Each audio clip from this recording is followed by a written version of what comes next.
The Oklahoma land rush occurred on April 22nd, 1889. The land rush occurred when unassigned lands of former Indian Territory were taken back by the federal government. Approximately 50,000 people participated, and it gave the citizens time to cultivate the land in Oklahoma.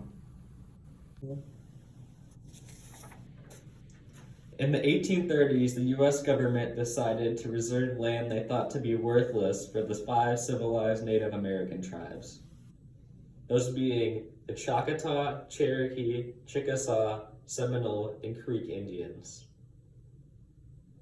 Land-hungry settlers decided to capitalize on the anti-Native sentiment following their support of the Confederacy during the Civil War.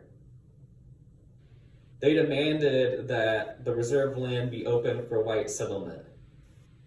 And in 1899, their pleas were answered.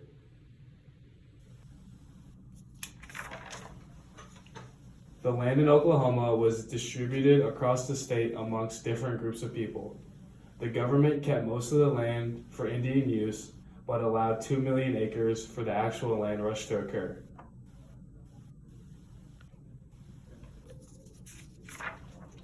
Congress passed the Dawes Severalty Act before the land rush happened. The Dawes Severalty Act broke up the Indian reservations into individual allotments and opened the surplus to non-Indian settlement.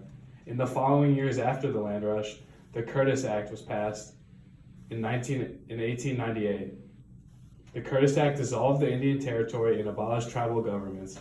This helped weaken and destroy the Indians' use of government. Congress took over final control over the affairs in Indian Territory.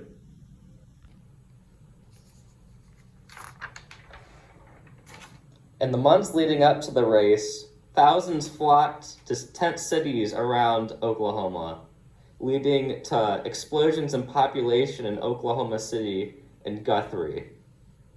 On the day of the race, the mass of the settlers lined up, and at the sound of the gun, they started journeying across the state. They were surprised to find that people were already tending to their farms.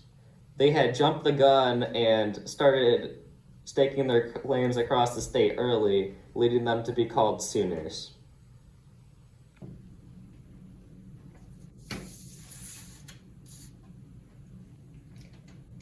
Disputes around the size of people's claims and the stakes that divided them were very, very common. The sheer size of the number of pending cases was too much for the Oklahoma courts to process, leading the state to choose a system of lottery and giving out land in the future. And even for the farmers who were lucky enough to get a good slice of land, bad farming practices and droughts led the land to be a lot less profitable than they would have thought.